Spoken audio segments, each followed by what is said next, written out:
ربیع الاول کا مہینہ ہے، اس مہینے کی مناسبت سے چند باتیں حضور اکرم صلی اللہ علیہ وسلم کی بعثت اور آپ کی اطاعت کے بارے میں۔ اللہ تعالیٰ کا لاکھ لاکھ شکر ہے کہ جس نے ہمیں انسان بنایا، اور پھر اس کا ہم پر بہت بڑا احسان ہے کہ اس نے ہمیں مسلمان بنایا، اور اس احسان کو وہ خود قرآن پاک میں یوں بیان کرتا ہے، لقد من اللہ علی المؤمنین اذ بعث فیہم رسولا من انفسہم۔ البتہ تحقیق اللہ تعالیٰ نے اہل ایمان پر بہت بڑا احسان کیا جب ایک رسول ان میں بھیجا انہی میں سے۔ تو رسول اللہ صلی اللہ علیہ وسلم کی آمد اور آپ کی وجہ سے ہم سب کو دین اسلام کا تحفہ ملنا، ہمارا اسلام پر ہونا اللہ کی نعمتوں میں سے ایک بہت بڑی نعمت ہے ہم سب کے لیے۔ آج میں اللہ تعالیٰ کی اسی بہترین نعمت یعنی رسول اللہ صلی اللہ علیہ وسلم کی آمد، جو کہ اس مہینے کی مناسبت سے بھی ایک مناسب موضوع معلوم ہوتا ہے، اس پر چند باتیں آپ سے کروں گی۔ نبی اکرم صلی اللہ علیہ وسلم کی اس دنیا میں آمد در حقیقت ایک بہت بڑا انعام ہے۔ ہر انسان جو پیدا ہوتا ہے، جس کو اللہ تعالیٰ عقل اور شعور دیتا ہے، وہ ضرور یہ سوچتا ہے کہ میں کہاں سے آیا ہوں، مجھے کہاں واپس جانا ہے، اس دنیا کی حقیقت کیا ہے، اس کائنات کی حیثیت کیا ہے، اس لیے کہ یہ چیز انسان کے بنیادی سوالوں میں سے ایک سوال ہے، اور بالکل ایک فطری سوال ہے۔ وہ کس طرح؟ آپ نے دیکھا ہوگا کہ ایک چھوٹا بچہ جو ہی بولنا شروع کرتا ہے تو سب سے پہلے کیا پوچھتا ہے؟ یہ کیا ہے، یہ کیا ہے، یہ کیا ہے۔ تو یہ سوال کہ یہ کیا ہے ایک فطری سوال ہے، اور یہ سوال کہ میں کیا ہوں، میں کہاں سے آیا ہوں، مجھے کس نے بنایا ہے، ایک فطری سوال ہے۔ اپنی پہچان، اس کائنات کی پہچان، اپنے آس پاس کی پہچان ہر انسان کی ایک ضرورت ہے، ہر انسان کی ایک تمنا ہے، ہر انسان وہ جاننا چاہتا ہے کہ وہ کون ہے، اور پھر وہ یہ بھی جاننا چاہتا ہے کہ اس کو بنانے والا کون ہے، کیونکہ ہر انسان یہ پوچھتا ہے کہ میں کون ہوں، اور پھر اگلا سوال یہ ہوتا ہے کہ مجھے کس نے بنایا ہے، اور ان سب چیزوں کو کس نے بنایا ہے۔ اور جب ایک بچے کو بتایا جاتا ہے کہ اسے بنانے والا اللہ ہے، تو پھر وہ یہ بھی ایک دن ضرور پوچھتا ہے کہ اللہ کو کس نے بنایا ہے۔ آپ میں سے ہر شخص نے خود بھی سوچا ہوگا، اور ہر بچے نے اپنی ماں سے ضرور سوال کیا ہوگا کہ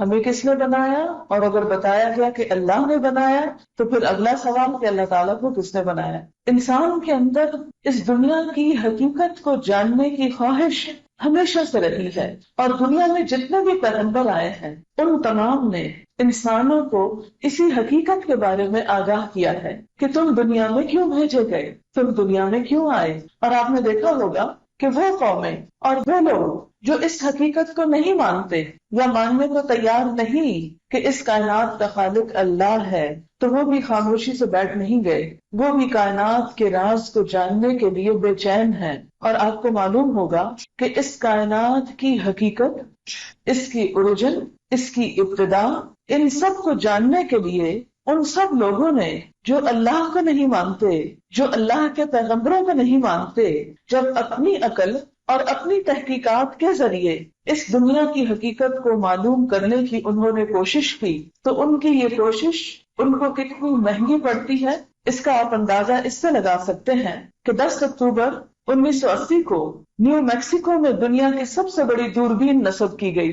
دوربین کیا ہوتا ہے؟ کہ جس کے ذریعے دور کی چیزیں بڑی ہو کر واضح ہو کر ہمارے سامنے آ سکیں، کیونکہ انسان ابھی خود تو اتنے پر بازو نہیں رکھتا کہ اڑ کے وہاں تک پہنچ سکے، خود جا سکے۔ اس کی آنکھ یا نظر بھی کوتاہ ہے کہ وہ اس آنکھ سے وہ سب کچھ دیکھ نہیں سکتا، لہذا پہلے تو اس نے ایسے آلات تیار کیے، ایسے آلات ایجاد کیے کہ جن کے ذریعے یہ تمام چیزیں بڑی ہو کر نظر آئیں اور انسان ان کی حقیقت معلوم کر سکے۔ تو ہم دیکھتے ہیں کہ دنیا کی سب سے بڑی دوربین 1980 میں نصب ہوئی، اور اس کی قیمت $78 ملین تھی۔ $78 ملین۔ یہ کس لیے؟ کیا دیکھنے کے لیے کہ اس دنیا کا کنارہ کہاں تک ہے اور اس کے پیچھے کیا ہے۔ ایک وقت تھا کہ چاند صرف انسان کو سامنے کی طرف سے نظر آتا تھا، لیکن اب ایسی مشینیں ایجاد ہو گئی ہیں کہ جس میں چاند صرف سامنے سے نظر نہیں آتا، اپنی دوسری طرف سے بھی نظر آ سکتا ہے۔ اور اسی طرح انسان یہ چاہتا ہے کہ یہ جو آسمان کا ہمیں پردہ نظر آتا ہے، ہم ذرا اس کے پیچھے جھانک کر دیکھیں وہاں کون ہے، وہاں کیا ہے۔ ہمیں تو انبیاء علیہ السلام نے اس کی بہت سی حقیقتیں مفت میں بتا دی. لیکن جن لوگوں نے اپنی آنکھ سے اپنی عقل سے دیکھنے کی کوشش کی انہوں نے کیا کچھ خرچ کیا. دوربینوں کے علاوہ امریکہ کا ایک خلائی جہاز جس کا نام وائجر تھا جو دسمبر 1980 میں زحل پر پہنچا، اس کی لاگت $340 ملین، یعنی وہاں تک جا کے دیکھنے کے لیے کہ کائنات میں کیا ہے صرف ایک جہاز بھیجنے کی قیمت کیا تھی؟ $340 ملین. امریکہ اور یورپ میں فزکس کی بہترین لیبارٹریز قائم کی گئی. یورپ میں پارٹیکل فزکس کی بین الاقوامی لیبارٹری 1981 میں مکمل ہوئی. اس کا مقصد تھا کہ اینٹی میٹر کو توڑ کر میٹر میں بدلا جا سکے. اس کی لاگت $120 ملین، اور یہ ادارہ ایک اور زیادہ بڑی تحقیقی مشین تیار کرنے کا منصوبہ بنا رہا ہے جس کی لاگت $550 ملین ہوگی صرف پروٹون کی تحقیق کے لیے. آپ کو معلوم ہے پروٹون کیا چیز ہے؟ ایک ایٹم جو ہے اس میں نیوٹرون بھی ہوتا ہے، پروٹون بھی ہوتا ہے، یعنی ذرہ جو ایٹم کہتا ہے نا ذرے کو، تو ذرے کو بھی اگر توڑا جائے یا ذرے کو بھی اگر اینالائز کیا جائے تو اس کے اندر پروٹون ہوتا ہے. تو اس چھوٹی سی چیز کی حقیقت کو جاننے کے لیے، صرف اس کی تحقیق کرنے کے لیے امریکہ میں ایک مشین بنائی گئی جس مشین کی قیمت $275 ملین تھی. اور یہ ایک لمبی سٹوری ہے کہ میں آپ کو کہاں تک سناؤں کہ ان ساری چیزوں کے بنانے کا مقصد کیا ہے کہ اس کائنات کی حقیقت کو پایا جائے اور پھر ہم اپنی حقیقت کو سمجھیں اور ہم یہ جان سکیں کہ دنیا میں ہمارے فائدے کے لیے کیا کچھ موجود ہے اور ہمیں کس طرح اس کو استعمال کرنا چاہیے. سائنسدان خود کہتے ہیں کہ کس کو یہ جاننے کا شوق نہیں کہ ہم کہاں سے آئے ہیں، ہماری پیدائش کیسے ہوئی ہے، یا اس زمین میں ہم کیوں ہیں. کیا ان نظریات کی کوئی قیمت نہیں؟ اور جو کوئی تہذیب کائنات کے بارے میں ان سوالوں کے جواب تلاش کرنے کے لیے تحقیق سے اگر رک جاتی ہے تو وہ دوسری چیزوں کی تحقیق سے بھی رک جائے گی، کیونکہ سب سے پہلے یہ سوال حل ہونا چاہیے کہ ہم یہاں کیوں آئے اور ہمیں یہاں کیا کرنا اور یہ دنیا کیسی ہے. تو جب تک یہ سوال کا جواب ہمیں نہیں ملتا ہم باقی چیزوں سے بھی صحیح طور پر فائدہ نہیں اٹھا سکتے. اور اس کے لیے لوگوں نے بڑی بڑی قربانیاں دی، بڑی بڑی کوششیں کی، اپنا مال خرچ کیا اور اپنی عمریں لگائیں. اور آپ کو معلوم ہوگا کہ فزکس کے میدان میں ایک تحقیق کے نتائج اکثر اوقات 50 سال کے بعد آتے ہیں. یعنی آج جو ریسرچ شروع ہوگی اس کا نتیجہ 50 سال بعد نکلے گا. اب جو شخص کام شروع کرے گا ہو سکتا ہے وہ اس کا نتیجہ دیکھے بغیر ہی فوت ہو جائے، اور پھر اس کے بعد جو 50 سال بعد کام شروع ہوگا وہ اس کے بعد اس کے نتائج آئیں گے. اور پھر آپ دیکھیں کہ دنیا میں بڑے بڑے مفکر گزرے ہیں، بڑے بڑے سائنسدان گزرے ہیں، انہوں طرح طرح کے نظریات پیش کیے. اس سائنسدان کو بڑا سائنسدان مانا گیا جو کائنات کی ابدی حقیقت کے بارے میں کچھ بتا سکے. کہا جاتا ہے کہ آئنسٹائن کو بہت بڑا آدمی نہیں تھا لیکن اس کی بہت عزت اور بہت ویلیو اور بہت قدر و قیمت ہوئی. اور اس کی بنیادی وجہ کیا تھی کہ اس کے بارے میں ایک مبصر لکھتا ہے کہ جو شخص کوئی ایسی دریافت کرتا ہے جو ہم کو اس قابل بنائے کہ ہم فطرت کے رازوں کی کوئی گہری جھلک دیکھ سکیں اس کو بہت زیادہ عزت دی جاتی. یعنی سائنٹسٹ میں سے جو سائنٹسٹ فطرت کی حقیقت معلوم کرتا ہے اس کا مقام اور مرتبہ بہت بڑا ہوتا ہے. پھر آپ دیکھیں کہ انسانوں میں سے مختلف انسانوں نے انسانوں کے مسائل کا حل تلاش کرنے کے لیے طرح طرح کی کوششیں کی. اور آپ نے دیکھا ہوگا ایک جسم کی مثال سے آپ سمجھیں کہ ایک جسم کے ایک عضو کا علاج کرنے کے لیے کیا ضروری ہوتا ہے کہ پورا جسم ہمیں معلوم ہو. کوئی بھی شخص صرف ناخن کے بارے میں یا ہڈیوں کے بارے میں پڑھ کے ہڈیوں کا ڈاکٹر نہیں بن سکتا جب تک کہ وہ پورے جسم کی سائنس کو نہ پڑھے. اسی لیے آپ دیکھیں کہ کوئی بھی اسپیشلسٹ اپنے پہلے مرحلے پر MBBS کرتا ہے اور کئی سال اس میں لگاتا ہے. آپ نے دیکھا ہوگا کہ کسی کو آئی اسپیشلسٹ بننا یا دانتوں کا ڈاکٹر بننا یا بچوں کی ولادت سے متعلق یا بچوں کا ڈاکٹر بننا، ان سب کو پورے جسم کی حالت کے بارے میں پہلے تعلیم دی جاتی ہے، پھر اس خاص عضو کے بارے میں. اگر کوئی بھی ڈاکٹر صرف آنکھ کو مطالعہ کر کے آنکھ کو اسٹڈی کر کے آنکھ کا علاج کرنا چاہے تو وہ ایک صحیح ڈاکٹر نہیں ہو سکتا، صحیح علاج نہیں کر سکتا. اسی طرح اگر ایک عمارت کی اصلاح کوئی کرنا چاہتا ہے تو اس میں بھی جب تک عمارت کی پوری حالت حیت اس کو نہ پتا ہو تو وہ پوری طرح اس کو صحیح طور پر رینوویٹ نہیں کر سکتا. تو بات یہ ہے کہ کسی بھی مشین کو پوری طرح جانے بغیر اس کے ایک پرزے کو بھی صحیح نہیں کیا جا سکتا. اب مثال کے طور پر آپ دیکھیں کہ راستے میں آتے ہوئے ہماری گاڑی کا تھوڑا ایکسیڈنٹ ہو گیا تو ڈرائیور بھی ماہر تھا، اسے تھوڑا بہت گاڑی کا حال حلیہ معلوم تھا، پہیا بدلنا، چند اور چیزوں کو آگے پیچھے ٹھوک ٹھاک کے کرنا، لیکن کچھ سمجھ میں نہیں آ رہا تھا کہ اب یہ گاڑی صحیح چل کیوں نہیں رہی، اس کو ہوا کیا. آخر کار ہمیں ایک ورک شاپ میں جانا پڑا اور ورک شاپ میں چھوٹے چھوٹے لڑکے جو ڈرائیور سے کم عمر کے تھے انہوں نے مل جل کر مختلف پرزے کھول کے اور وہ فالٹ نکال لیا کہ یہاں ہے خرابی، یہ چیز ٹیڑھی ہو گئی ہے، اس کو مرمت کروائیں گے تو یہ گاڑی سیدھی ہوگی. اب آپ دیکھیں کہ اگر ایک شخص ویسے گاڑی کی ساری ٹیکنیک جانتا ہے لیکن اس کو نہیں پتا کہ پوری گاڑی کام کیسے کرتی، فنکشن کیسے کرتی، کون سی چیز کس سے جڑی ہوئی ہے، کس چیز کو صحیح رکھنے کے لیے اگر اسٹیئرنگ میں کوئی خرابی آ رہی ہے تو وہ اسٹیئرنگ کے اوپر والے حصے میں نہیں ہے، وہ جہاں وہ کنیکٹڈ ہے وہاں کوئی خرابی ہے. تو ایک بھی مشین اصلاح نہیں کی جا سکتی جب تک کہ اس کا پورا حلیہ معلوم نہ ہو، اس کی پوری ٹیکنیک سے واقفیت نہ ہو. اسی لیے ہم دیکھتے ہیں کہ انسانوں کو ہدایت دینے کے لیے اور انسانوں کی اصلاح کے لیے، انسانوں کے کسی صرف ایک مرض کے علاج کے لیے صرف کسی ایک حصے کا علاج کافی نہیں. اگر ہم یہ چاہتے ہیں کہ ہم اپنے معاشرے کے اندر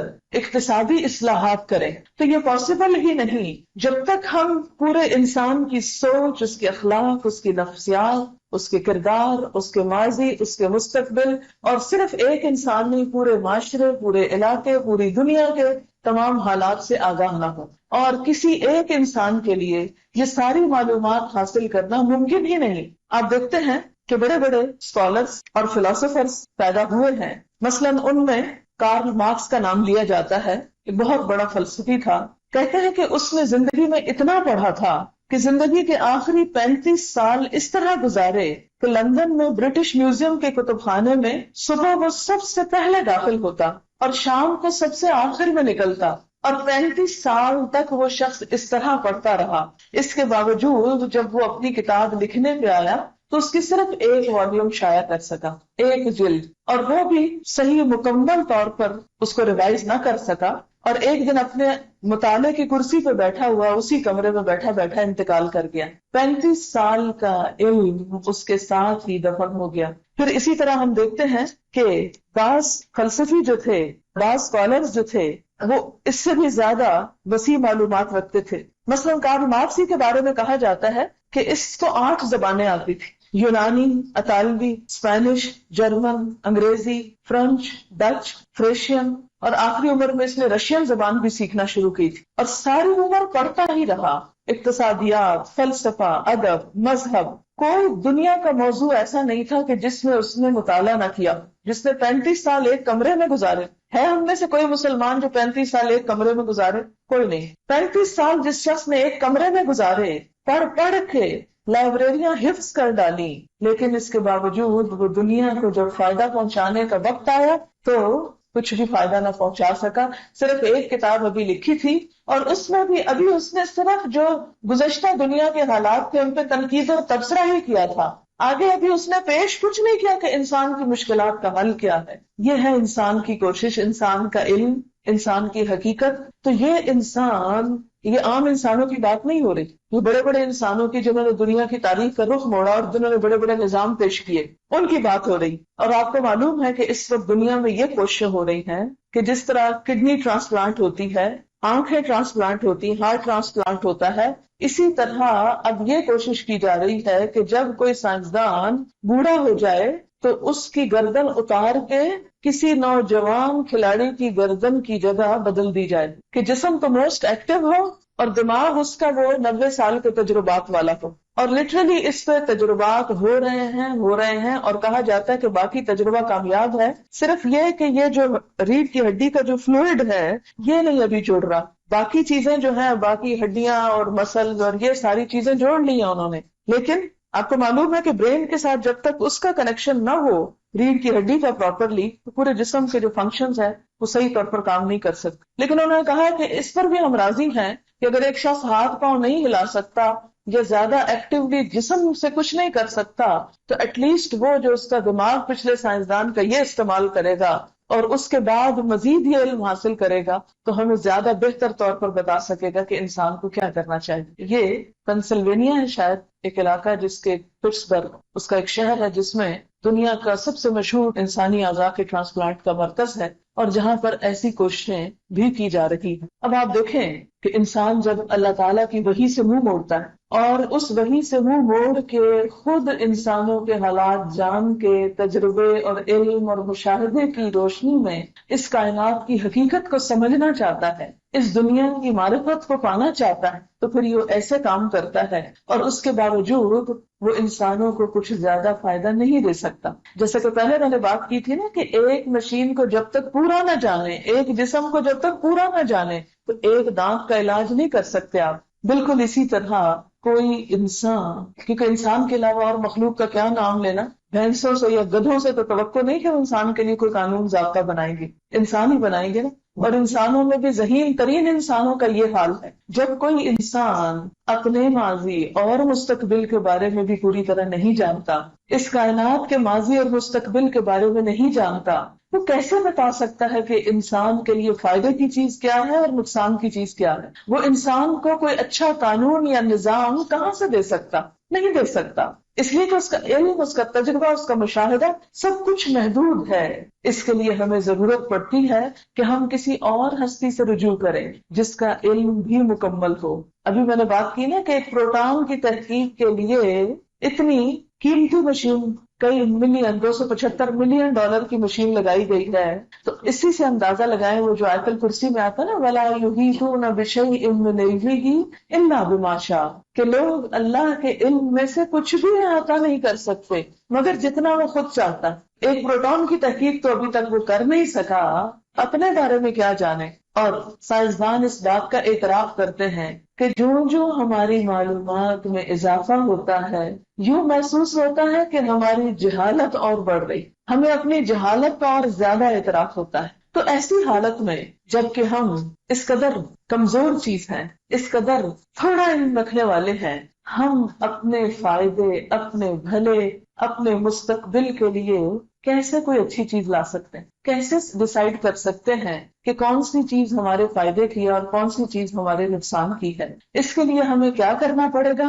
اللہ تعالیٰ کی طرف رجوع کرنا پڑے گا جو اس کائنات کا خالق ہے. اس سے پوچھنا پڑے گا کہ ہمارے لیے کون سی چیز بہتر ہے اور کون سی چیز نقصان دہ ہے، ہم کہاں سے آئے ہیں اور ہمیں کہاں واپس جانا ہے، اور ہمیں اس دنیا میں کیا کرنا چاہیے کہ جس سے ہم بہتر سے بہتر فائدہ اٹھاتے ہوئے اپنے وقت کو، اس دنیا کو بھی خوشگوار بنائیں اور آخرت کو بھی خوشگوار بنائیں. اس کے لیے اللہ تعالیٰ نے انسان کی یہ ضرورت پوری کرنے کے لیے سائنسدان نہیں بھیجے، پیغمبر بھیجے ہیں، پیغمبروں کو بھیجا ہے. اور نبی صلی اللہ علیہ وسلم کو خاص طور پر اس کام کے لیے مبعوث کیا کہ ہدایت کو مکمل کر دیا جائے. اور ربیع الاول کا یہ مہینہ ایک خوبصورت مہینہ ہے جس میں اللہ تعالیٰ نے نبی اکرم صلی اللہ علیہ وسلم کو ہمارے لیے رحمت بنا کر بھیجا اور فرمایا وَمَا أَرْسَلْنَاكَ إِلَّا رَحْمَةً لِّلْعَالَمِينَ، کہ ہم نے آپ کو تمام جہانوں کے لیے رحمت بنا کر بھیجا.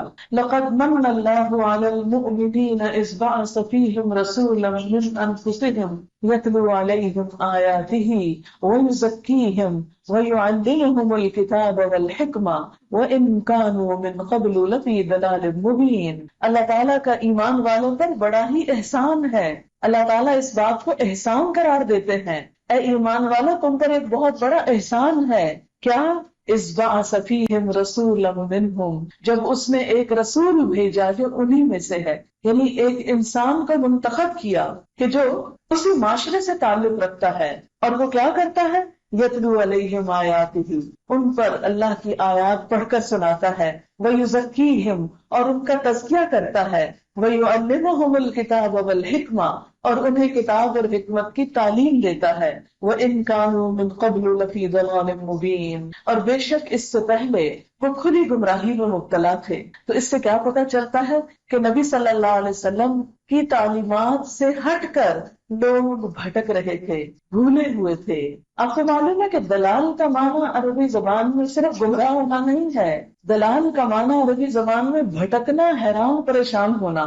جیسے دنیا اس وقت نبی صلی اللہ علیہ وسلم کی آمد سے پہلے حیران تھی، پریشان تھی، بھٹک رہی تھی، گمراہ تھی، بالکل آج بھی دنیا نبی صلی اللہ علیہ وسلم کے پیغام کے بغیر، آپ کی تعلیمات کے بغیر، آپ کی لائی ہوئی کتاب کے بغیر، آپ کی سنت اور آپ کی سیرت کے بغیر آج بھی بھٹک رہی، حیران اور پریشان ہے، دکھی ہے، اور بڑی بڑی رقمیں خرچ کی جا رہی ہیں یہ معلوم کرنے کے لیے کہ ذرا جھانک کے دیکھو اس آسمان کے پیچھے کیا ہے، اور مرنے کے بعد ہم نے کہاں جانا ہے، اور مرنے کے بعد انسان کے ساتھ کیا گزرتی ہے، کیا بیتتی ہے۔ تو اس سے اور زیادہ احساس ہوتا ہے کہ اللہ کا کتنا بڑا احسان کہ ہم نے کچھ بھی خرچ نہیں کیا اور ہم کو اصل حقیقت پتہ چل گئی، ہمارے ہاتھ سے کچھ بھی نہیں گیا، اور اللہ کے رسول صلی اللہ علیہ وسلم کی شکل میں ہمیں حقیقت کا علم دے دیا گیا، اس پردے کے پیچھے کا علم دے دیا گیا، اس آسمان کے پیچھے کے بارے میں بتا دیا گیا۔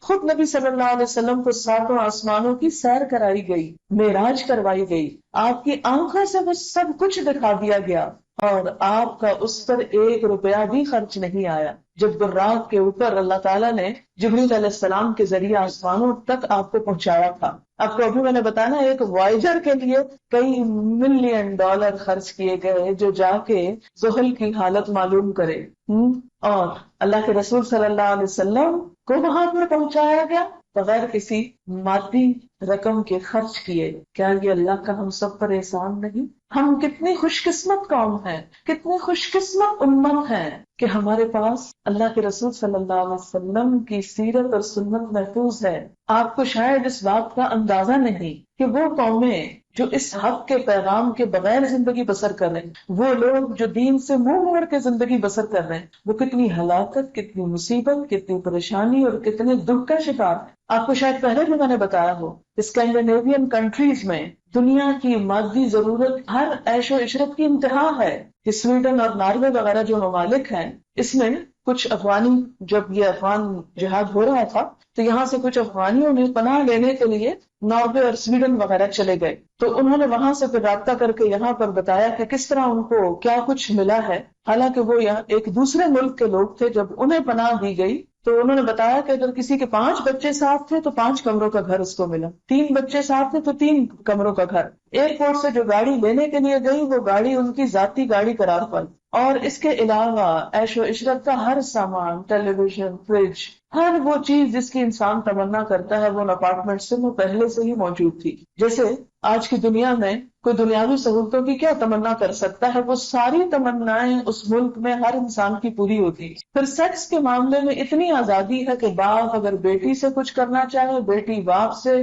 بھائی سے، کوئی کسی کے ساتھ کوئی روک ٹوک نہیں، حکومت کی طرف سے کھلی چھٹی، یعنی انسان کی ہر خواہش پوری ہو رہی۔ اور آپ کو یہ سن کر حیرانی ہوگی کہ دنیا میں سب سے زیادہ خودکشی کا ریٹ انہی ممالک، سب سے زیادہ انسان اپنے آپ کو قتل وہیں پر کر رہا۔ یہ کتنے افسوس کی بات ہے، کس چیز کی کمی ہے؟ اگر انسان کی خوشی کا انحصار صرف دنیا کی مادی نعمتیں ملنے پر ہوتا تو کیا انسان اپنے آپ کو ہی ہلاک کر ڈالتا؟ تو بات یہ ہے کہ وَإِن كَانُوا مِن قَبْلُ لَفِي ضَلَالٍ مُبِينٍ، کہ اس سے پہلے وہ کھلی گمراہی میں تھے، اور آج بھی وہ لوگ جن کو محمد رسول اللہ صلی اللہ علیہ وسلم کا پیغام نہیں پہنچا، آج بھی وہ کھلی گمراہی میں مبتلا ہیں، خواہ وہ ترقی کے کس عروج کو جا پہنچے، چاند چھوڑ مریخ پہ اور اس سے بھی اوپر کیوں نہ چلے جائیں، لیکن جب تک ان کو یہ جواب نہیں ملتا کہ وہ کہاں سے آئے ہیں، کس نے بھیجا ہے، کہاں جانا ہے، کیا کرنا ہے دنیا میں رہ کے، اس وقت تک ان کی پریشانی کا خاتمہ نہیں ہو سکتا۔ اور وحی الہی کے علاوہ کوئی طریقہ ہے نہیں کہ انسان اس کائنات کے رازوں سے پردہ اٹھا سکے اور اپنے رب کی معرفت حاصل کر سکے، اپنی معرفت حاصل کر سکے، اپنے آپ کو پہچان سکے۔ اس کے لیے کیا ضروری ہے کہ کیا کرے؟ اس راستے کو پکڑ لے، اس انسان کو پکڑ لے، اس ذریعے کو تھام لے، محمد رسول اللہ صلی اللہ علیہ وسلم کو، کہ جن کے ذریعے اللہ تعالیٰ نے ہم تک ہدایت بھیجی، ان سے اپنا تعلق مضبوط کر لے، ان سے اپنا تعلق درست کر لے.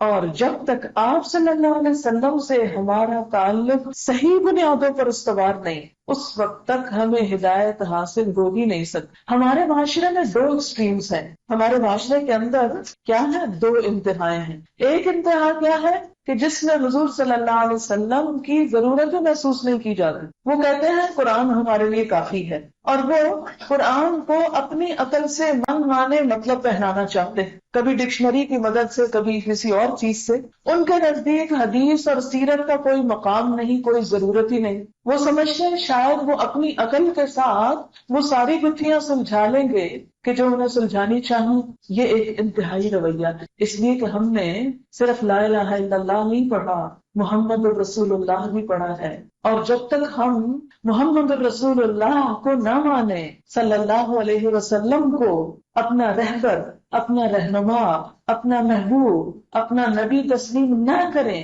اس وقت تک ہدایت حاصل ہو بھی نہیں سکتی. قل ان کنتم تحبون اللہ فاتبعونی یحببکم اللہ. آپ کہہ دیجئے اگر تم اللہ سے محبت کرتے ہو، دین کے راستے پہ چلنا چاہتے ہو، تو کیا کرو؟ فاتبعونی، آؤ میرا اتباع کرو، نبی صلی اللہ علیہ وسلم کے پیچھے چلو. جب تک آپ کو نہیں تھاما، آپ کے پیچھے نہیں چلے، اس وقت تک دین مکمل ہی نہیں ہوا.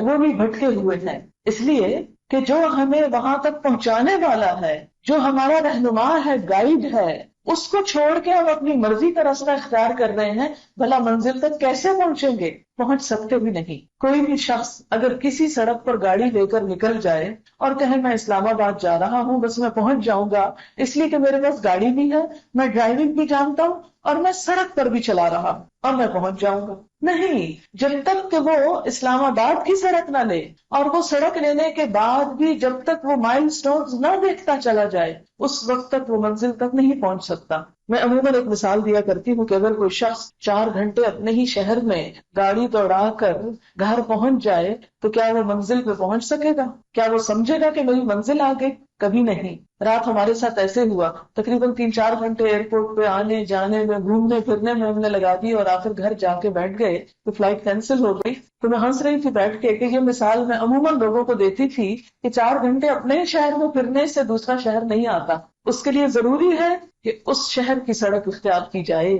وہ ذریعہ اور وہ طریقہ اور وہ رہنما، عربی زبان میں امام کا لفظ سڑک کے لیے بھی استعمال ہوتا ہے، شاہراہ کے لیے بھی استعمال ہوتا ہے، امام لیڈر کے لیے بھی. تو یہ جو سڑک یا راستہ ہوتا ہے نا، یہ بھی ہمارا رہنما ہوتا ہے. تو جب تک وہ آپ صحیح سڑک نہیں لیں، اس سڑک پہ گاڑی نہ دوڑائیں، شہر کے اندر چاہے سارا دن دوڑاتے رہیں، آپ اس دوسرے شہر میں نہیں پہنچے. اسی طرح اگر کوئی شخص اچھے کام کرتا پھرے لیکن محمد رسول اللہ صلی اللہ علیہ وسلم کی رہنمائی کے بغیر کرتا ہے، آپ کے طریقے کے علاوہ کرتا ہے، تو وہ منزل تک کبھی پہنچ سکتا ہی نہیں. جتنی مرضی محنت کر لے، جتنی چاہی کوشش کر لے، جتنا مرضی ذہین ہو، 10-20 زبانیں جانتا ہو، دنیا کی ہائیسٹ ڈگریز کیوں نہ رکھتا ہو، سب سے عقل مند انسان ہو، اور وہ سوچے کہ میں اپنی عقل کے ذریعے راستہ پالوں گا، اپنے مال کے ذریعے پالوں گا، نہیں، کبھی نہیں پا سکتا. یہ بھٹک رہے ہیں نا، ملینز ڈالر خرچ کر کے، نہیں پتا چلا کہ جانا کہاں ہے، حقیقت کہاں ہے،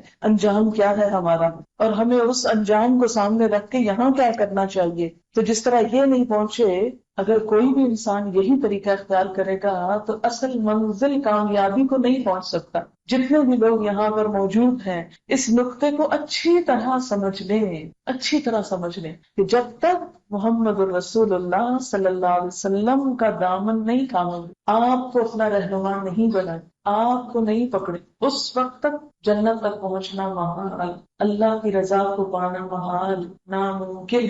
اس لیے کوئی شخص یہ کہے کہ ہاں میرے لیے قرآن کافی ہے اور حدیث کو تو میں مانتا ہی نہیں، تو وہ گمراہی میں مبتلا ہے. اور اس کے لیے یہ بہانہ اور عذر کافی نہیں کہ وہ کہے کہ ہاں میں عربی زبان جانتا ہوں اور میں بہت سی ڈکشنریز کنسلٹ کر سکتا ہوں، میں عربی ادب سے واقف ہوں، عربی شاعری سے واقف ہوں، میں قرآن سے خود مطلب نکال لوں گا. نہیں، قرآن اللہ نے اگر ایسے بھیجنا ہوتا تو ہر شخص ماں کے پیٹ سے کتاب بھی لیا تھا. جہاں 2 آنکھیں لایا تھا نا، تو اس کی ہتھیلی میں ہی ورقے لکھے ہوتے کہ ایک دفعہ ٹچ کرو تو سورۃ فاتحہ آ جائے گی، دوسری دفعہ ہاتھ مارو تو سورۃ البقرہ آ جائے گی. ہر شخص کی ہتھیلی میں قرآن لکھا ہوا موجود ہوتا. اور اللہ تعالیٰ کے لیے کیا مشکل. اگر آج ہم کمپیوٹر میں ٹچ کے ساتھ سکرین بدلتے جاتے ہیں تو اللہ تعالیٰ کے لیے کچھ مشکل تھی کہ ہمارے ہاتھ میں اس کو صفحہ بنا دیتا اور ہم یہاں سے بٹن دباتے اور صورتیں نکالتے جاتے. انسان نے کمپیوٹر بنا لیا تو اللہ تعالیٰ نہیں بنا سکتے تھے؟ بنا سکتے تھے. لیکن اللہ تعالیٰ نے ہدایت دینے کا یہ طریقہ اختیار نہیں کیا. اس کے لیے محمد رسول اللہ صلی اللہ علیہ وسلم کا انتخاب کیا اور انہی کے بتائے ہوئے راستے کے بغیر منزل تک پہنچا نہیں جا سکتا. دوسری انتہا ہماری قوم میں کہ انہوں نے محمد رسول اللہ صلی اللہ علیہ وسلم کی عزت، محبت، رتبے، مقام اور مرتبے کو حد سے بڑھا دیا، اور جو اصل ان کا مقام تھا اس سے فائدہ اٹھانے کی بجائے، ان کی رہنمائی میں کام کرنے کی بجائے ان کو خدائی کے مقام تک پہنچا دیا. یہ ہماری قوم کا ایک دوسرا المیہ، اور اس کی وجہ سے جو کرنے کا کام تھا وہ رہ گیا اور جو نہیں کرنے چاہیے تھے ان میں مبتلا ہو گئے. اب اس کی میں چھوٹی سی مثال آپ کو دکھاتی ہوں. اور آج کل تو دن رات آپ ٹیلی ویژن پر، ریڈیو پر طرح طرح کی نعتیں پڑھیں گے اور سنیں گے، اور اس میں آپ دیکھیں گے کہ نبی اکرم صلی اللہ علیہ وسلم کا مقام اللہ تعالیٰ کے بعض اوقات برابر، بعض اوقات اس سے بھی اونچا کر دیا جاتا. اور ہم شعر خوش آوازی کے لیے سنتے رہتے ہیں اور ہم نے کبھی سوچا نہیں ہے کہہ کیا رہے ہیں. مثلا ایک شعر ہے، وہی جو مستوی عرش تھا خدا ہو کر، اتر پڑا ہے مدینے میں مصطفیٰ ہو کر. اب آپ دیکھیں کہ وہ جو عرش پر خدا تھا وہ محمد صلی اللہ علیہ وسلم کی شکل میں مدینہ میں اتر آئے. نعوذ باللہ، کتنا بڑا شرک کہ اللہ تعالیٰ کو ایک جسم کے اندر دکھا دیا اور یہ کہہ دیا کہ محمد رسول اللہ صلی اللہ علیہ وسلم اصل میں خدا ہے. جیسے وہ ایک اور شعر ہے نا خواجہ معین الدین چشتی کے بارے میں، حقیقت میں دیکھو تو خواجہ خدا ہے، ہمیں در پہ خواجہ کے سجدہ روا ہے. یہ اکثر یہ شعر لکھا ہوتا ہے، معین الدین چشتی کے دربار پہ لکھا ہوا ہے، حقیقت میں دیکھو تو خواجہ خدا ہے. نعوذ باللہ، کوئی انسان خدا ہو سکتا ہے؟ لیکن لوگوں نے بنا ڈالا. پھر اسی طرح ایک اور شعر، اللہ کے پلے میں وحدت کے سوا کیا ہے، جو کچھ ہمیں لینا ہے لے لیں گے محمد سے. اب آپ دیکھیں کتنا بڑا شرک. ہر نماز کے اندر ہم کیا کہتے ہیں؟ ایاک نعبد و ایاک نستعین، صرف تیری ہم عبادت کرتے ہیں، صرف تجھ سے ہم مدد چاہتے ہیں. اور دوسری طرف ہم کیا کہہ رہے ہیں؟ جو کچھ ہمیں لینا ہے لے لیں گے محمد سے. نہیں، جو کچھ لینا ہے اللہ تعالیٰ سے ہی لینا ہے، صرف اسی کو پکارنا برحق ہے.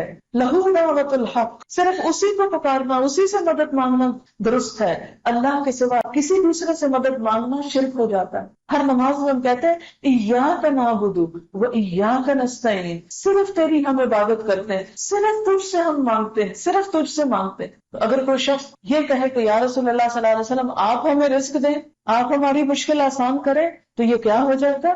شرک ہو جائے گا. یہ ایک دوسری انتہا کی طرف ہم چل پڑیں گے. پھر اسی طرح ایک اور شعر، یہ اصل میں سب شرکیہ شعر ہے لیکن میں اس لیے سنا رہی ہوں کہ ہمارے ہاں یہ پڑھے جاتے ہیں اور ہم جھوم رہے ہوتے ہیں سن کے، ہمیں پتہ ہی نہیں چلتا پڑھا کیا گیا. اور یاد رکھیں جہاں شرک ہو جاتا ہے وہاں بڑے بڑے عمل ضائع ہو جاتے ہیں. مثلا ایک اور شعر ہے، اٹھا کر نیم کا گھونگھٹ جو جھانکا تیری کملی کو، تو دیکھا ذات احمد میں احد روپوش رہتا، یعنی محمد صلی اللہ علیہ وسلم کے اندر خدا رہتا. اب یہ بالکل جیسے عیسائیوں نے کہا تھا نا کہ ان اللہ هو المسیح ابن مریم، کہ اللہ کون ہے؟ وہ مسیح ابن مریم ہے. بالکل وہی عقیدہ مسلمانوں نے اپنے اندر اپنا لیا. وہ بھٹکے تھے، ہم بھی بھٹک گئے.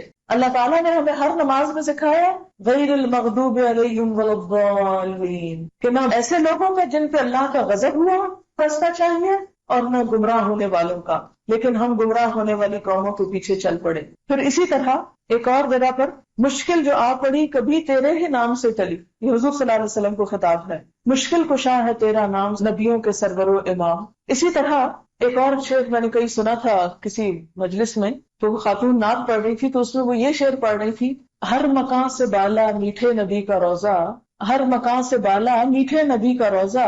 پھر آگے کہتے ہیں کہ کعبے کی عظمتوں کا منکر نہیں ہو لیکن کعبے کا بھی کعبہ میٹھے نبی کا روزہ. اب آپ خود سوچیں کہ اللہ کا گھر تو اللہ کا گھر ہے، اللہ کا مقام تو اللہ کا مقام ہے. جب ہم رسول اللہ صلی اللہ علیہ وسلم کے مقام کو اور آپ کی قبر مبارک کو آپ کے روزے سے خانہ کعبہ سے اعلیٰ قرار دیں اور یہ کہیں کہ خانہ کعبہ کا بھی کعبہ وہ روزہ ہے، تو یہ شرک ہو جاتا ہے. کعبے کی عظمتوں کا منکر نہیں ہوں لیکن کعبے کا بھی کعبہ میٹھے نبی کا روزہ. اور پھر ہر مقام سے بالا میٹھے نبی کا روزہ، عرش الا سے اعلیٰ میٹھے نبی کا روزہ. آپ کو پتا عرش کیا ہے؟ جس سے اللہ تعالیٰ مستوی ہے، اللہ تعالیٰ کا مقام. اور اس شعر میں کیا کہا گیا کہ نبی صلی اللہ علیہ وسلم کا جو روزہ مبارک ہے وہ عرش سے بھی بلند ہے. یہ ہو سکتا ہے آپ شاید میرے ساتھ اگری نہ کریں، اس لیے کہ آپ خاموش ہیں اس طرح کہ یا تو آپ کو سمجھ نہیں آئے، آپ حیران زیادہ ہے، پریشان زیادہ ہے. کچھ تو بات ہے. میں نے تو جب سنا تھا تو میری تو روح کانپ گئی تھی کہ یہ کیسی بات کہی جا رہی. اللہ تعالیٰ کے غضب کو دعوت نہیں دیتی ہوگی کہ بالکل ایسے نا. اللہ تعالیٰ کی حیثیت ایک بادشاہ کی ہے، بالکل اسی طرح اللہ تعالیٰ پوری کائنات کے بادشاہ ہے. اب اگر کسی بھی ہستی کو، خواہ وہ محمد رسول اللہ صلی اللہ علیہ وسلم کی ہستی کو، اگر ہم یہ کہیں کہ وہ اللہ تعالیٰ سے بلند ہے تو یہ کیا ہوگا؟ شرک بھی ہوگا اور اللہ کے غضب کو دعوت بھی دینا ہوگا. اس لیے ہمیں دونوں انتہاؤں کو چھوڑ کر اعتدال کا رستہ اختیار کرنا. نہ تو یہ کہنا کہ محمد صلی اللہ علیہ وسلم کی ضرورت نہیں، ہم ان کے بغیر ہی دین سمجھ لیں گے اور حدیث کی کوئی ضرورت نہیں اور یہ سب من گھڑت کہانیاں ہیں. نہ تو ہم یہ کہیں گے اور نہ ہی ہم محمد رسول اللہ صلی اللہ علیہ وسلم کا مقام اللہ تعالیٰ سے بڑھنا یا اللہ کے برابر. کیونکہ اللہ کے برابر کرنا جو ہے وہ کیا ہے؟ شرک. اللہ سے بھی بڑھا دینا غلو، حد سے بڑھنا. اور یہ دونوں چیزیں اللہ کے غضب کو دعوت دیتی. کہیں ایسا نہ ہو کہ ہم نیکی کماتے کماتے نیکی برباد، گناہ لازم کے مرتکب ہو جائیں. اس لیے کیا ضروری ہے کہ ہمارا تعلق نبی صلی اللہ علیہ وسلم کے ساتھ صحیح بنیاد پر قائم ہو، تبھی ہمیں صحیح روشنی حاصل ہوگی، صحیح راستہ نصیب ہوگا اور صحیح منزل پر پہنچیں گے. آپ دیکھیں کہ اس وقت میں آپ سے بات کر رہی ہوں اس مائک کے اندر سے. یہ مائک اگر صحیح کنیکشن کے ساتھ نہ جڑا ہوا ہو اپنی اصل کے ساتھ تو آواز نیچے نہیں آ سکتی. آپ کو معلوم ہے کہ اس جگہ کی یہ جو تار ہے صرف یہاں نہیں ہے بلکہ یہ جن اسپیکر سے آواز آ رہی ہے نا اس کے ساتھ بھی اس کا کنیکشن ہے. اگر یہ کنیکشن ٹوٹ جائے، چاہے اسپیکر لگا رہے، چاہے مائک میں بولتی رہوں، اگر کنیکشن ٹوٹ جائے تو کیا ہوگا؟ آواز نہیں آئے گی، مقصد نہیں پورا ہوگا. اگر وولٹیج کم ہو جائے تو بھی مقصد پورا نہیں ہوگا. اگر وولٹیج زیادہ ہو جائے تو بھی مقصد پورا نہیں ہوگا. فیوز اڑ جائے گا. وولٹیج کم ہوگا، آواز ہی نہیں آئے گی. وولٹیج ہے نہیں، کچھ پتہ نہیں چلے گا. اس لیے کسی بھی چیز سے صحیح فائدہ اٹھانے کے لیے کیا ضروری ہے کہ اس کے ساتھ تعلق درست ہو، ہمارا کنیکشن پراپرلی جڑا ہوا ہو. اگر وہ کنیکشن درست نہیں تو آپ دیکھیں گے کہ تعلق بھی درست نہیں. تعلق درست نہیں تو محمد رسول اللہ صلی اللہ علیہ وسلم کی ذات، جنہیں اللہ تعالیٰ نے تمام انسانوں پر فضیلت عطا کی، تمام انبیاء پر فضیلت عطا کی، وہ ان کی ذات سے ہم صحیح رہنمائی اور صحیح استفادہ کر ہی نہیں سکتے. آپ کے گھر میں بہترین سے بہترین امپورٹڈ واشنگ مشین ہو سکتی ہے، لیکن اگر آپ اس کو صحیح طور پر کنیکٹ نہیں کر سکتے تو کپڑے ہاتھ سے ہی دھونے پڑیں گے. پیسے بھی گئے اور ساتھ انرجی بھی برباد ہو رہی، خواری بھی ہو رہی کہ وہ جوڑنی نہیں آتی یا صحیح جڑی ہوئی نہیں. ایک خوبصورت امیج ہے،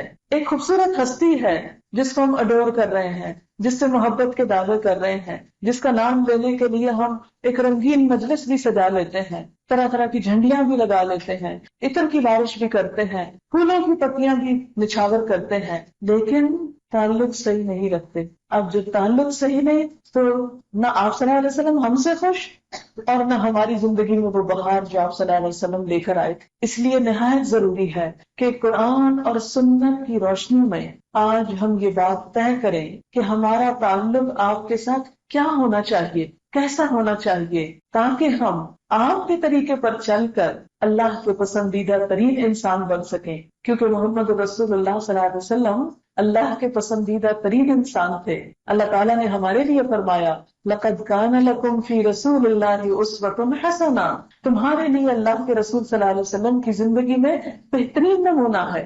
حسنہ کا لفظ حسن سے ہے، خوبصورت نمونہ، ایسا نمونہ کہ خوش ہو جاؤ دیکھ کر کہ اگر ان کی سیرت پڑھو اور ان جیسے بن جاؤ تو ہر ایک کے لیے باغ و بہار ہو جاؤ. جیسے اقبال نے بھی بندہ مومن کی تصویر کشی کرتے ہوئے کہا تھا نا، جس سے جگر لالا میں ہو ٹھنڈک و شبنم، کہ ایک مسلمان، ایک بندہ مومن کیا ہوتا ہے کہ جس کو دیکھ کر ہر ایک کا دل ٹھنڈا ہو جاتا ہے، ہر ایک کو خوشی نصیب ہوتی ہے کہ آپ دوسرے کے لیے ایک ایسی چیز ہو کہ ان کے لیے خوشی، سکھ، سکون، محبت کا سامان، نہ کہ لوگ آپ کو دیکھتے ہی بھاگنے لگے، لوگ آپ کو دیکھتے ہی پریشان ہونے لگے اور آپ سے منہ موڑ جائیں۔ آپ کو معلوم ہے کہ نبی اکرم صلی اللہ علیہ وسلم کی شخصیت ایسی تھی کہ جو دیکھتا تھا گرفتار ہو جاتا تھا، جو دیکھتا تھا پھر وہ آپ سے بغض اور نفرت نہیں رکھ سکتا تھا، اور اسی لیے آپ کو ساحر کہا جاتا تھا۔ لوگوں نے نبی صلی اللہ علیہ وسلم پر طرح طرح کے الزام تراشے تھے اور آپ کا مقابلہ کرنے کی کوشش کی، اور یہ ثابت کرنے کی کوشش کی کہ نعوذ باللہ آپ کا دماغ چل گیا ہے اور آپ جادوگر ہیں،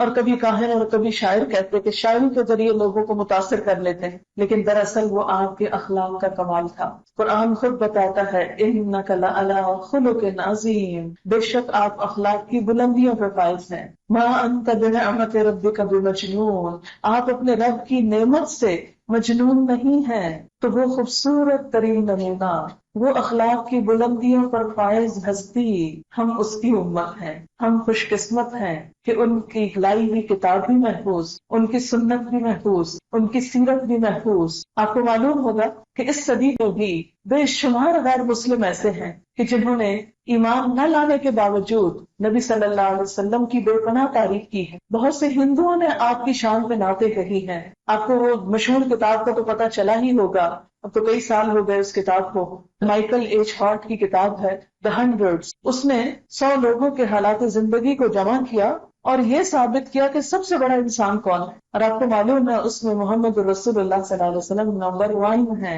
اسی طرح ایک اور کتاب ہے مین دی ان نون، اس میں نبی اکرم صلی اللہ علیہ وسلم کے بارے میں آتا ہے کہ دنیا کا وہ واحد انسان جس نے سب سے زیادہ دماغ استعمال کیا، آج تک کسی دوسرے انسان نے اتنا دماغ استعمال نہیں کیا، کہ اس نے مستقبل کے بارے میں بھی بہت کچھ بتایا، ماضی کی بھی بہت کہانیاں بتائیں، اور حال کے انسانوں کو جس طرح سدھارا اور ان کو باہم شیر و شکر کر دکھایا۔ آپ دیکھیں 2 جھگڑنے والے لوگوں کے درمیان بھی صلح کرانا مشکل ترین کام ہے، تو نبی اکرم صلی اللہ علیہ وسلم کا کارنامہ دیکھیں کہ بہت سارے لڑنے جھگڑنے والے قبیلے جو ایک دوسرے کی جان کے دشمن تھے، ایک دوسرے کے مخالف تھے، ان سب کو ایک جگہ لا بٹھایا، قبائل کو شیر و شکر کر دکھایا۔ یہ کتنا بڑا کارنامہ ہے۔ آج آپ دیکھیں کہ دنیا میں سب سے بہترین کام کیا ہے؟ انسانوں کے اندر خوشی پیدا کرنا، انسانوں کے لیے باعث سکون بننا، انسانوں کو دکھ نہیں سکھ بانٹنا، یہ ایک بہترین کام ہے۔ لیکن آج آپ کو کتنے لوگ ایسے کام کرتے ہوئے نظر آئیں گے؟ محمد رسول اللہ صلی اللہ علیہ وسلم نے یہی کام کیا تھا۔ ایک طرف مظلوم عورت کو وراثت میں حصہ دلوایا، اس سے ہر مرد جس طرح چاہے تعلق قائم کر سکتا تھا اسے شادی کے بندھن میں باندھا، 4 سے زائد شادیوں پہ پابندی لگائی، زندہ گاڑی ہوئی بچی کو موت کے منہ سے نکالا، اور اسی طرح دیگر بے شمار اصلاحات کی، چوری، ڈاکے اور الزام تراشی، اور ایسا کلچر کہ جس میں انسان کے لیے اذیت ہی اذیت ہے، ان سب چیزوں سے انسان کو نجات دی۔ یہ سب کچھ محمد رسول اللہ صلی اللہ علیہ وسلم کا کارنامہ، ہم انہی کی امت ہے۔ یہ تو تھی تمہید، یہ تمہید تھی کہ ہم کون ہیں، کس کی امت ہیں، اور رہنمائی کے لیے ہمیں محمد رسول اللہ صلی اللہ علیہ وسلم کی ذات کی طرف رجوع کرنا ہے۔ اب میں بتاؤں گی کہ کن کن بنیادوں پر ہمارے کرنے کے کام کیا ہیں۔ یعنی پہلا حصہ تو ضرورت پر مشتمل تھا، اور دوسرا حصہ کس پر کہ اب ہم کریں کیا۔ کیونکہ اگر آپ یہاں آئیں اور ایک خوبصورت تقریر سن کے چلے جائیں اور آپ کو یہ بھی یاد نہ رہے کہ ہم کرنے کیا گئے تھے، لے کے کیا آئے اور واپس آ کے ہم نے کرنا کیا ہے، یہ سب کچھ ایک شغل میلے سے زیادہ کچھ بھی نہیں رہے گا۔ اس لیے میں چاہتی ہوں کہ اگر ہم اللہ کے رسول صلی اللہ علیہ وسلم کی محبت میں، اللہ کو دین کے شوق میں یہاں پر جمع ہوئے ہیں، تو ہم اپنی حیثیت پہچاننے کے بعد کچھ عمل کے لیے چند نقطے اپنے ساتھ لے کر جائیں، تاکہ آئندہ ملاقات تک چند چیزیں ہماری عملی زندگی میں کچھ خوشگوار جھونکے لائیں، تب تو ہے فائدہ۔ ورنہ میرا اتنی دور سے آنے کا اور آپ کے بھی گھر کے کام کاج چھوڑ کے چھٹی کا دن یہاں گوانے کا کچھ بھی فائدہ نہ ہوگا۔ تو بات یہ ہو رہی تھی کہ محمد رسول اللہ صلی اللہ علیہ وسلم سے ہم اپنا تعلق کن بنیادوں پر استوار کریں۔ آپ کے ساتھ ہمارا رشتہ، ہمارا تعلق کیسا ہونا چاہیے، آپ کی ہستی، آپ کے مقام کو کیسے پہچانا جائے۔ قرآن پاک ہمیں اس کے بارے میں کیا حکم دیتا ہے، نبی اکرم صلی اللہ علیہ وسلم نے خود اس بارے میں ہمیں کیا بتایا ہے۔ تو سب سے پہلی بات یہ کہ ہمارا اور آپ کا رشتہ ایمان کا رشتہ ہے۔ رسول اکرم صلی اللہ علیہ وسلم کے ساتھ ہمارا رشتہ ایمان کا رشتہ ہے. سب سے پہلا کام جو ہمیں کرنا ہے اور الحمدللہ ہم کر چکے ہیں وہ ہے آپ پر ایمان لانا. قرآن پاک میں اللہ تعالیٰ فرماتے ہیں اِنَّا أَرْسَلْنَاكَ شَاهِدًا وَمُبَشِّرًا وَنَذِيرًا لِتُؤْمِنُوا بِاللَّهِ وَرَسُولِهِ وَتُعَزِّرُوهُ وَتُوَقِّرُوهُ. بے شک ہم نے آپ کو گواہ بنا کر بھیجا اور خوشخبری دینے والا اور ڈرانے والا. کس لیے بھیجا؟ لِتُؤْمِنُوا بِاللَّهِ وَرَسُولِهِ تاکہ تم ایمان لاؤ اللہ پر اور اس کے رسول پر. وَتُعَزِّرُوهُ اور آپ کا ساتھ دو. وَتُوَقِّرُوهُ اور آپ کی عزت و توقیر کرو. تو پہلا کام ایمان، جیسا کہ ایک اور جگہ پر فرمایا قُلْ يَا أَيُّهَا النَّاسُ إِنِّي رَسُولُ اللَّهِ إِلَيْكُمْ جَمِيعًا الَّذِي لَهُ مُلْكُ السَّمَاوَاتِ وَالْأَرْضِ لَا إِلَهَ إِلَّا هُوَ يُحْيِي وَيُمِيتُ فَآمِنُوا بِاللَّهِ وَرَسُولِهِ النَّبِيِّ الْأُمِّيِّ الَّذِي يُؤْمِنُ بِاللَّهِ وَكَلِمَاتِهِ وَاتَّبِعُوهُ. کہہ دیجئے اے لوگو میں تم سب کی طرف اللہ کا رسول بنا کر بھیجا گیا ہوں. وہ ذات جس کے ہاتھ میں آسمان و زمین کی بادشاہت ہے، اس کے سوا کوئی الہ نہیں. وہی زندہ کرتا ہے اور وہ موت دیتا ہے. بس ایمان لاؤ اللہ پر اور اس کے رسول پر جو نبی ہے، امی ہے، جو اللہ کے کلمات پر ایمان لاتا ہے اور اس کا اتباع بھی کرو تاکہ تم کامیاب ہو جاؤ. تو گویا ہماری کامیابی کا انحصار اس بات پر ہے کہ ہم محمد رسول اللہ صلی اللہ علیہ وسلم پر سچے دل سے ایمان لائیں. نبی اکرم صلی اللہ علیہ وسلم نے خود بھی ایمان کو سب سے اعلیٰ اور افضل عمل قرار دیا. عن ابی ہریرہ رضی اللہ عنہ قال ان رسول اللہ صلی اللہ علیہ وسلم سئل ای العمل افضل فقال الایمان باللہ ورسولہ. یہ صحیح بخاری کی روایت ہے کہ حضرت ابو ہریرہ رضی اللہ تعالی عنہ سے روایت ہے کہ رسول اللہ صلی اللہ علیہ وسلم سے سوال کیا گیا، آپ سے پوچھا گیا کہ سب سے اچھا کام کون سا ہے؟ تو آپ نے فرمایا اللہ اور اس کے رسول پر ایمان لانا. تو ہم جتنے بھی اعمال کرتے ہیں، جتنی بھی نیکیاں کرتے ہیں، ان نیکیوں میں سب سے بڑی نیکی کیا ہے؟ اللہ اور اس کے رسول پر ایمان لانا. کیونکہ جب تک ایمان نہ ہو تو کوئی عمل بھی قابل قبول نہیں. آپ دیکھیں کہ کافر اور مشرک بھی بڑے بڑے اچھے کام کرتے ہیں، انہوں نے بھی بڑے بڑے فلاحی ادارے اور منصوبے بنائے. مثلا آپ دیکھیں کہ پارٹیشن سے پہلے جتنے فلاحی کام تھے وہ زیادہ تر غیر مسلموں کے ہیں. مثلا آج بھی آپ سنتے ہیں لاہور میں گنگا رام ہسپتال، یہ ایک چیریٹی ہاسپٹل تھا. گنگا رام ایک ہندو کا نام ہے، اس نے بنوایا. لیڈی ولنگٹن ہاسپٹل، پھر اسی طرح اور بہت سے نام اس طرح کے آپ لے سکتے ہیں. لیکن مسلمانوں کے ایسے کام کیوں نہیں؟ سوچنے کی بات ہے نا.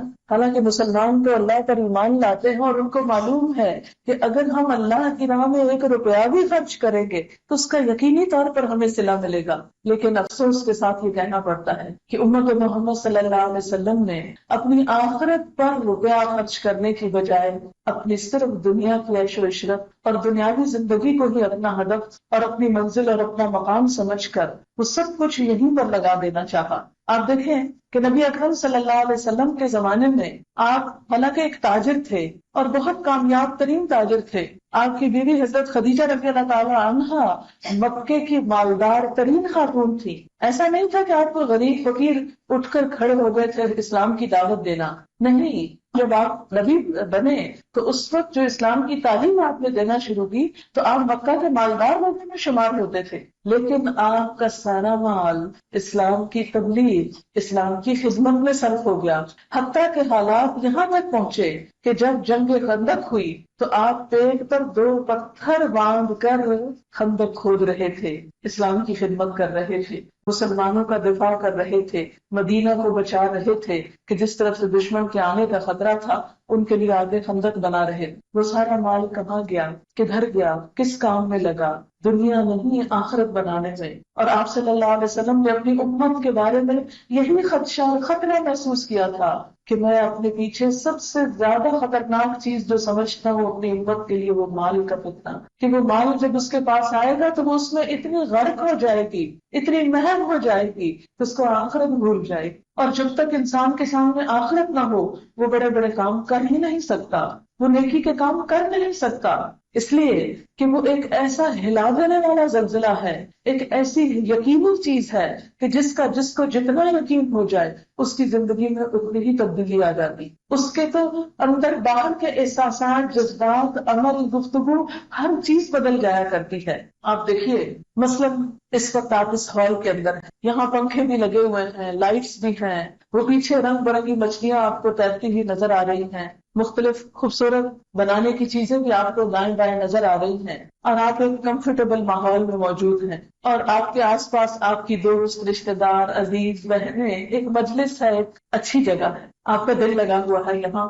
اگر اتنے میں تھوڑی دیر کے بعد آپ پیچھے سے دیکھیں کہ ایک شیر آ رہا ہے، تو آپ بتائیں کہ پھر بھی اس کمرے کا ماحول اور مجلس یہی رہ جائے گی؟ اگر ان سارے انسانوں میں صرف ایک شیر آ جائے تو کمرے کا حال کیا ہوگا؟ آپ کے احساسات کیا ہوں گے؟ آپ کے جذبات کیا ہوں گے؟ آپ اپنی جگہ پہ بیٹھے رہ جائیں گے؟ آپ بلب دیکھیں گے یا مچھلیاں دیکھیں گے یا خوبصورت دیواریں دیکھیں گے یا پنکھے کے نیچے ہوا لیں گے؟ کیا کام کریں گے؟ جان بچائیں گے، شیر سے بچیں گے، ہے نا؟ پھر کسی کو نہ پنکھا یاد رہے گا اور نہ کوئی خوبصورت سین یاد رہے گا۔ بالکل اسی طرح اس دنیا کی رونقوں میں آخرت کا تصور ایک شیر کی طرح ہے۔ جس شخص کو اپنی موت یاد رہتی ہے، جس شخص کو اپنی آخرت یاد رہتی ہے، پھر اس کو پنکھے بھول جاتے ہیں، پھر اس کو دنیا کی رونق پر مقابلے بھول جاتے ہیں، پھر وہ مال کا مقابلہ بھول جاتا ہے۔ اسلام نے مال کمانا برا نہیں سمجھا، تجارت کرنا عبادت ہے، لیکن اگر اللہ کے حقوق بھی رہ جائیں اور بندوں کے حقوق بھی مارے جائیں، اولاد کے حقوق بھی ختم ہو جائیں، بیویوں کے حقوق بھی ختم ہو کر رہ جائیں، بیوی شوہر سے غافل، شوہر بیوی سے غافل، بچے باپ سے غافل، باپ بچوں سے غافل، صرف اور صرف دولت، اور صرف اس دولت کے ذریعے حاصل ہونے والی عیش و عشرت کو نظر ہو جائے، ساری کوششوں کا مرکز دوسروں سے آگے نکلنا، تو یہ اسی شخص کو یاد ہو سکتا ہے جس کو وہ شعر بھولا ہوا ہو۔ ان چیزوں میں دل اسی کا لگتا ہے جس کو وہ شعر نہیں یاد، اور جس کو شعر کی آمد کا احساس ہو جائے، جس کو آخرت کا خوف لگا ہوا ہو، پھر وہ یہ کام نہیں کر سکتا۔ پھر وہ ضرور پیسے کمائے گا، کاروبار کرے گا، لیکن اپنی آخرت کا گھر بھرنے کی فکر کرے گا کہ وہاں جا کے استعمال کرنا، جتنا ڈال سکوں ڈال دوں، یہاں سے وہاں جا کے ڈال نہیں سکوں گا۔ وہ پھر اپنا نقطہ نظر اور اپنا مقصد، اپنی منزل بہت اونچی بنا لیتا ہے۔ دنیا جس کا روپ دنوب سے ہے، حقیر چیز، کمتر چیز، چھوٹی چیز، جیسے کہ حضرت عمر بن عبدالعزیز کہا کرتے تھے کہ اے دنیا تیرا بڑا بھی چھوٹا ہے، یعنی تیری بڑا سے بڑا حسن، بڑے سے بڑی رونق، بڑے سے بڑا مال و دولت، وہ بھی چھوٹا، اور تیرا چھوٹا تو بہت ہی چھوٹا، تو کوئی چیز ہی نہیں۔ کیا چیز ہے آخرت کے مقابلے میں؟ سمندر کے مقابلے میں ایک قطرہ۔ تو وہ جو سمندر کو ڈھونڈ کے قطرے کے پیچھے پڑا ہوا ہے، قطرہ اس کے ہاتھ کو نہیں آنا، قطرے نے ایواپوریٹ ہو جانا ہے، خشک ہو کر اڑ جانا ہے، اور اس سے ہاتھ ملتے رہ جانا۔ آپ ملینئر بھی ہو جائیں، دنیا بھر میں آپ کے گھر ہو جائیں، دنیا بھر کی رونق اور زینت آپ کے پاس جمع ہو جائے، لیکن قبر میں خالی ہاتھ جانا۔ صرف وہ ساتھ جائے گا جسے اچھے کاموں میں لگا دیا، جسے اچھے راستے پہ لگا دیا، اور جو باقی فخر کی چیزیں ہیں اور باقی دنیا کے دکھاوے کی چیزیں، وہ تو ہمارے مرنے کے ساتھ ہی ختم ہو جائیں گے، وہ ساتھ ہی مر جاتی، پھر تو وہ دوسروں کا سب کچھ ہو جاتا۔ ہمارے نام رجسٹریاں لکھی رہ جاتی ہیں، کھاتے لکھے رہ جاتے ہیں، اکاؤنٹ کھلے رہ جاتے ہیں، بینک میں کوئی اسٹیٹمنٹ نہیں بھیجی جاتی کہ تیرے اکاؤنٹ میں اتنا زیادہ یہ اتنا کم ہو گیا، تیرا مال اتنا بڑھ گیا اور اتنا گھٹ گیا۔ نہیں، وہ تو لڑ جھگڑ کر اولاد اور پیچھے رہنے والے آپس میں بانٹ کے توڑ پھوڑ کے لے جاتے ہیں، اور اگر نہ ملے تو رشتے توڑ بیٹھتے ہیں، رشتے کاٹ جاتے ہیں۔ ایسی ہے یہ دنیا۔ تو بات یہ ہے کہ جب اللہ والوں کے پاس دنیا آتی ہے تو اس سے وہ اپنی آخرت بناتے ہیں، جیسے کہ نبی اکرم صلی اللہ علیہ وسلم اور حضرت خدیجہ نے بنائی تھی۔ آپ کو معلوم ہے حضرت خدیجہ کے ساتھ اللہ تعالیٰ نے کیا پیغام بھیجا؟ ایک دن حضرت جبریل علیہ السلام آئے اور کہنے لگے کہ اللہ تعالیٰ نے حضرت خدیجہ کے لیے سلام بھیجا ہے اور انہیں جنت میں موتیوں کے محل کی بشارت دی ہے۔ موتیوں کا محل، ہمیں تو موتیوں کی ایک مالا مل جائے نا، سچے موتیوں کی، ہم ہر ایک کو گلا کھول کھول کے دکھاتے پھرتے ہیں کہ ایک مالا ہے ہمارے پاس موتی، تھوڑے سے اور ہو جائے، چند تھوڑے پاؤں میں پہن لے، کوئی ہاتھوں میں پہن لے، تو تکبر سے مارے مارے پھرتے ہیں کہ سچے موتی پاؤں میں پازیبے پہن کے ہیرو بھی پھر رہے ہیں۔ تکبر اور فخر سے ہمارے پاؤں زمین پہ نہیں ٹکتے۔ اس عورت عورت کی شان دیکھیں جسے اللہ نے ہمیشہ کے لیے، ہماری تو دنیا میں کتنے بھی موتیوں کی لڑیاں ہونا یہی رہ جانے، اس عورت کو اللہ نے ہمیشہ کے لیے جنت میں موتیوں کے محل کی بشارت دی. کیوں دی؟ اس نے اپنا ذاتی مال اسلام کی راہ میں خرچ کیا تھا، اس نے قربانی کی تھی. تو بات میں یہ کر رہی تھی کہ ایسا نہیں تھا کہ نبی صلی اللہ علیہ وسلم نعوذ باللہ کوئی کنگال تھے یا کچھ کھانے کو نہیں ملتا تھا تو کوئی سوچا چلو اسلام کو ایک بھونگ رچا لیا جائے. سب کچھ تھا، لیکن اللہ کی طرف سے عائد ایک ذمہ داری تھی جس کو اب نبھانا تھا، اور اس کے لیے سب کچھ قربان کرتے چلے گئے. تو بات یہ ہے کہ ایمان ایک ایسا جذبہ ہے، ایمان صرف بولنے کا نام نہیں، ایمان ایک ایسا احساس ہے جو انسان کی سوچ بدل دیتا ہے، انسان کا قول بدل دیتا ہے، انسان کا فعل بدل دیتا ہے، انسان کی دلچسپیاں بدل دیتا ہے. وہ اس یقین کا نام ہے، اس احساس کا نام ہے کہ جیسے کسی شیر کے آنے پر یقین اور احساس بدلتا ہے، جان کو خطرہ لاحق ہوتا ہے تو انسان کی ہر ادا بدل جاتی. جس کو آخرت کا خوف لاحق ہو جاتا ہے اس کی ہر ادا بدل جاتی، ہر سوچ بدل جاتی. لہذا ایمان کا تعلق نبی صلی اللہ علیہ وسلم کے ساتھ، پھر وہ انسان کو ایسے ایک عام انسان نہیں رہنے دیتا،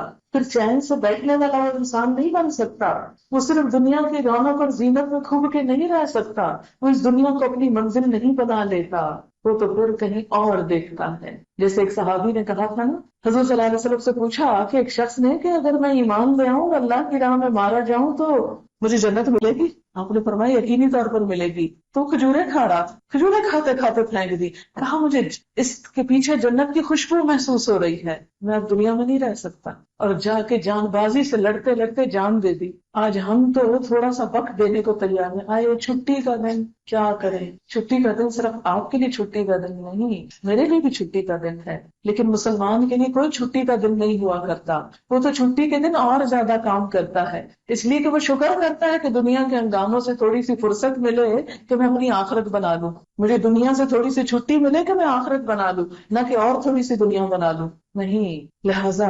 ایمان پھر ہے کیا؟ جو اتنی اعلیٰ ترین چیز ہے، جس کی ایسی مٹھاس ہے، ایسی لذت ہے، ایسا احساس ہے، ایسا شعور ہے، اندر کی کیفیات ایسی بدلتی ہیں کہ نگاہیں بدل جاتی، سوچ اور شوق بدل جاتی.